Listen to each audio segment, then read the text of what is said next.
आप क्या बात कर रहे हैं? मतलब आप पीओके और रक्षा चिन्ह को भारत देश का हिस्सा नहीं मानते? ನಮಸ್ಕಾರ ಗೆಳೆಯರೆ, ಭಾರತದ ಸರ್ಕಾರ ಆರ್ಟಿಕಲ್ 370 ಅನ್ನು ಹೇಗೆ ಮತ್ತು ಯಾವ ರೀತಿ ರದ್ದುಪಡಿಸಲಾಯಿತು ಎಂದು ತಿಳಿದುಕೊಳ್ಳೋಣ. ಜಮ್ಮು ಮತ್ತು ಕಾಶ್ಮೀರ ಭಾರತಕ್ಕೆ ಸೇರ್ಪಡೆಯಾದಾಗ ಅಲ್ಲಿ ಪರಿಸ್ಥಿತಿ ಸಾಮಾನ್ಯವಾಗಿರಲಿಲ್ಲ. ಆ ಕಾರಣಕ್ಕೆ ಈ ರಾಜ್ಯವನ್ನು ಸ್ವಲ್ಪ ಬೇರೆ ರೀತಿಯಲ್ಲಿ ನಡೆಸೋಣ ಎಂದು ಭಾರತದ ಸಂವಿಧಾನದಲ್ಲಿ ಆರ್ಟಿಕಲ್ 370 ಅನ್ನು ಸೇರಿಸಲಾಯಿತು. ಈ ಆರ್ಟಿಕಲ್ ಕಾರಣದಿಂದ ಜಮ್ಮು ಮತ್ತು ಕಾಶ್ಮೀರಕ್ಕೆ ಸ್ವಂತ ಸಂವಿಧಾನ ಇತ್ತು. ಭಾರತದಲ್ಲಿ ಜಾರಿಗೆ ಇದ್ದ ಎಲ್ಲಾ ಕಾನೂನುಗಳು ಸ್ವಯಂಚಾಲಿತವಾಗಿ ಅನ್ವಯವಾಗುವುದಿಲ್ಲ. ಹೊರ ರಾಜ್ಯದವರು ಅಲ್ಲಿ ಭೂಮಿಯನ್ನು ಖರೀದಿಸಲು ಆಗಲ್ಲ. ಆರ್ಟಿಕಲ್ 370 ಯಾಕೆ ವಿವಾದವಾಗಿತ್ತು ಅಂದರೆ, ಬಹಳಷ್ಟು ಜನರು ಹೇಳಿದ ಪ್ರಮುಖ ಕಾರಣಗಳೇನೆಂದರೆ ಅಭಿವೃದ್ಧಿ ಸರಿಯಾಗಿ ಆಗಲಿಲ್ಲ, ಭ್ರಷ್ಟಾಚಾರ ಹೆಚ್ಚಾಯಿತು, ದೇಶದ ಏಕತೆ ಮೇಲೆ ಪರಿಣಾಮ, ಮಹಿಳೆಯರಿಗೆ ಮತ್ತು ದಲಿತರ ಹಕ್ಕುಗಳಲ್ಲಿ ಅಸಮಾನತೆ. ಆರ್ಟಿಕಲ್ 370 ಅನ್ನು ರದ್ದು ಮಾಡಬೇಕು ಎಂದು ಬೇಡಿಕೆ ವರ್ಷಗಳಿಂದ ಇತ್ತು. ಅನುಮಾನ ಜನರಿಗೆ ಬರಲು ಶುರುವಾಯಿತು. ಅದಕ್ಕೆ ಕಾರಣ ಏನೆಂದರೆ, 1,000ಕ್ಕಿಂತ ಹೆಚ್ಚು ಸ್ಯಾಟಲೈಟ್ ಫೋನ್ಗಳನ್ನು ಕೇವಲ ಉನ್ನತ ಹುದ್ದೆಯ ಅಧಿಕಾರಿಗಳಿಗೆ ಕೊಡಲಾಯಿತು. ಆ ಅಧಿಕಾರಿಗಳಿಗೆ ಸಾಮಾನ್ಯ ಫೋನ್ ಅನ್ನು ಬಳಸಲು ಅನುಮತಿ ಇರಲಿಲ್ಲ. ಹಾಗೂ ಮಿಲಿಟರಿ ಮತ್ತು ಪ್ಯಾರಾಮಿಲಿಟರಿ ಸಿದ್ಧತೆ. ಅದೇ ಸಮಯದಲ್ಲಿ 20C-17 ಸಾರಿಗೆ ವಿಮಾನಗಳನ್ನು ಮುಂಚಿತವಾಗಿಯೇ ಸಿದ್ಧವಾಗಿ ಇಡಲಾಯಿತು. ಸುಮಾರು 45,000 ಮಿಲಿಟರಿ ಸೈನಿಕರನ್ನು ತಕ್ಷಣ ಜಮ್ಮು ಕಾಶ್ಮೀರಕ್ಕೆ ಕಳುಹಿಸುವ ಯೋಜನೆ ಮಾಡಲಾಯಿತು. ಸ್ಥಳೀಯ ನಾಯಕರನ್ನು ಹೌಸ್ ಅರೆಸ್ಟ್ ಮಾಡಲಾಯಿತು. 370 ಬಗ್ಗೆ ದೊಡ್ಡ ನಿರ್ಧಾರ ತೆಗೆದುಕೊಳ್ಳುವ ಮೊದಲು ಕಾಶ್ಮೀರದಲ್ಲಿ ಯಾವ ಗಲಾಟೆಯನ್ನು ಆಗಬಾರದು ಎಂದು ಕಾರಣಕ್ಕಾಗಿ ಕಾಶ್ಮೀರದ ಎಲ್ಲಾ ಸ್ಥಳೀಯ ರಾಜಕೀಯ ನಾಯಕರನ್ನು ಅವರ ಮನೆಯಲ್ಲೇ ಹೌಸ್ ಅರೆಸ್ಟ್ ಮಾಡಲಾಯಿತು. ಇದರಿಂದ ಅವರು ಹೊರಗೆ ಬರಲು, ಜನರನ್ನು ಸೇರಿಸಲು ಅಥವಾ ಪ್ರತಿಭಟನೆ ನಡೆಸಲು ಅವಕಾಶ ಇರಲಿಲ್ಲ. ಅದೇ ರಾತ್ರಿ ಧಾರಾ 144 ಜಾರಿಗೆ ತರಲಾಯಿತು. ಧಾರಾ 144 ಏಕೆ ತರಲಾಯಿತು ಎಂದು ಸರಳವಾಗಿ ತಿಳಿಯೋಣ.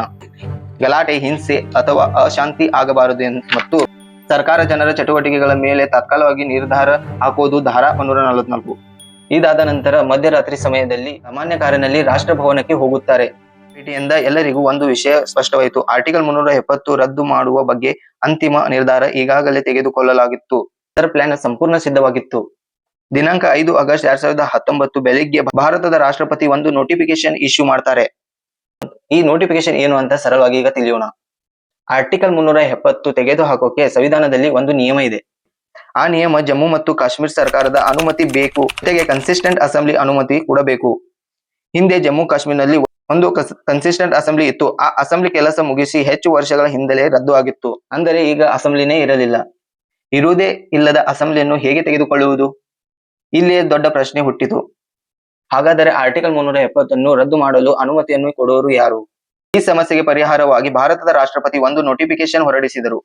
ಆ ನೋಟಿಫಿಕೇಶನ್ ನಲ್ಲಿ ಸ್ಪಷ್ಟವಾಗಿ ಹೇಳಿದರು, ನಾನು ಜಮ್ಮು ಮತ್ತು ಕಾಶ್ಮೀರ ಸರ್ಕಾರದಿಂದ ಅನುಮತಿ ಪಡೆದಿದ್ದೇವೆ. ಅಸೆಂಬ್ಲಿ ಇಲ್ಲದ ಕಾರಣ ಗವರ್ನರ್ ಮೂಲಕ ಅನುಮತಿ ಪಡೆದು ರಾಷ್ಟ್ರಪತಿ ನೋಟಿಫಿಕೇಶನ್ ಮೂಲಕ ಆರ್ಟಿಕಲ್ 370 ರದ್ದು ಮಾಡುವ ದಾರಿ ತೆಗೆದುಕೊಳ್ಳಲಾಯಿತು. ಹಾಗೂ ಲೀಗಲ್ ತರೀಕೆಯಲ್ಲಿ ನೋಟಿಫಿಕೇಶನ್ ಅಲ್ಲಿ ಮುಖ್ಯ ಬದಲಾವಣೆಯನ್ನು ಮಾಡಲಾಯಿತು. ಅದು ಏನೆಂದರೆ, ಜಮ್ಮು ಮತ್ತು ಕಾಶ್ಮೀರ ಲೆಜಿಸ್ಲೇಟಿವ್ ಅಸೆಂಬ್ಲಿ ಅದನ್ನೇ ಕನ್ಸಿಸ್ಟೆಂಟ್ಲಿ ಅಸೆಂಬ್ಲಿ ಅಂತ ಅರ್ಥ ಮಾಡಿಕೊಳ್ಳಬೇಕು ಅಂತ ಹೇಳಲಾಯಿತು. ಪ್ರಶ್ನೆ ಏನೆಂದರೆ, ಹೆಸರು ಮಾತ್ರ ಬಳಸಿದ್ರೆ ಇದು ಕಾನೂನಿಗೆ ಸರಿಯಾಗುತ್ತಾ? ಇದರ ಉತ್ತರ ಏನೆಂದರೆ, ಆರ್ಟಿಕಲ್ 367 ಪ್ರಕಾರ ಸರ್ಕಾರಕ್ಕೆ ಪದಗಳ ಅರ್ಥ ಬದಲಿಸಿ ಬಳಸುವ ಹಕ್ಕು ಇದೆ. ಇದರಿಂದ ಇದು ಸಂಪೂರ್ಣ ಕಾನೂನುಬದ್ಧ ಆಗಿದೆ. ಹಾಗೆ ಪ್ರೆಸಿಡೆಂಟ್ ಆರ್ಡರ್ 1954 ರದ್ದು ಮಾಡಲಾಯಿತು. ಏಕೆಂದರೆ ಇದರಿಂದ ಜಮ್ಮು ಕಾಶ್ಮೀರಕ್ಕೆ ವಿಶೇಷ ನಿಯಮಗಳು ಇದ್ದವು. ಆ ಆರ್ಡರ್ ಅನ್ನು ಸಂಪೂರ್ಣವಾಗಿ ರದ್ದು ಮಾಡಿ ಪ್ರೆಸಿಡೆಂಟ್ ಆರ್ಡರ್ 2019 ಜಾರಿಗೆ ತರಲಾಯಿತು. ಇದರ ಅರ್ಥ ಏನೆಂದರೆ, ಭಾರತದ ಎಲ್ಲ ಕಾನೂನುಗಳು ಯಾವುದೇ ಬದಲಾವಣೆ ಇಲ್ಲದೆ ನೇರವಾಗಿ ಜಮ್ಮು ಕಾಶ್ಮೀರಕ್ಕೆ ಅನ್ವಯವಾಗುತ್ತದೆ. ಹಾಗೂ ಆರ್ಟಿಕಲ್ 35A ಕೂಡ ರದ್ದು ಮಾಡಲಾಯಿತು. ಏಕೆಂದರೆ ಆರ್ಟಿಕಲ್ 370 ರದ್ದು ಮಾಡುವ ಮುಂಚೆ ಜಮ್ಮು ಕಾಶ್ಮೀರ ವಿಶೇಷ ಹಕ್ಕುಗಳನ್ನು ನೀಡುತ್ತಿದ್ದ ಆರ್ಟಿಕಲ್ 35A ಸಹ ತಕ್ಷಣ ರದ್ದು ಮಾಡಲಾಯಿತು. ಇದು ಅಮಿತ್ ಶಾ ರಾಜ್ಯಸಭೆಗೆ ಹೋಗುತ್ತಿದ್ದಾಗ ಒಬ್ಬ ರಿಪೋರ್ಟರ್ ಅವರ ಫೋಟೋವನ್ನು ತೆಗೆದುಕೊಂಡಿದ್ದ. ಅಲ್ಲಿ ಒಂದು ಡಾಕ್ಯುಮೆಂಟ್ ಇತ್ತು. ಡಾಕ್ಯುಮೆಂಟ್ ನಲ್ಲಿ ನೋಡಿದರೆ ಸ್ಪಷ್ಟವಾಗಿ ಕಾಣುತ್ತಿತ್ತು ಯಾರಿಗೆ ಯಾವ ಕೆಲಸ ಯಾವ ಸಮಯದಲ್ಲಿ ಮಾಡಬೇಕು. ಈ ಫೋಟೋ ಲೀಕ್ ಅನ್ನು ಆದ ಮೇಲೆ ಜನರಿಗೆ ಮಧ್ಯರಾತ್ರಿ PM ಮೋದಿ ಪ್ರೆಸಿಡೆಂಟ್ ಮನೆಗೆ ಭೇಟಿ ನೀಡಿದ ಕಾರಣ ಏನು ಅಂತ ತಿಳಿದುಕೊಂಡರು.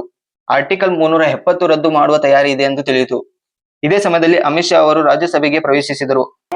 जम्मू एंड कश्मीर के PA को आप भारत का हिस्सा नहीं मानते हो क्या? एग्रेसिव ना हो, जान दे देंगे इसके लिए, क्या बात? ಅವರು ರೆಸಲ್ಯೂಷನ್ ತಂದಿದ್ದರು ಮತ್ತು ಅದು ರಾಜ್ಯಸಭೆಯಲ್ಲಿ ತೋರಿಸಿ ಮತದಾನದ ಮೂಲಕ ಪಾಸ್ ಮಾಡಬೇಕಾಗಿತ್ತು. ವೋಟಿಂಗ್ ನಲ್ಲಿ ಬಹುಮತ ಬಂದಾಗ ರೆಸಲ್ಯೂಷನ್ ಪಾಸ್ ಆಯಿತು.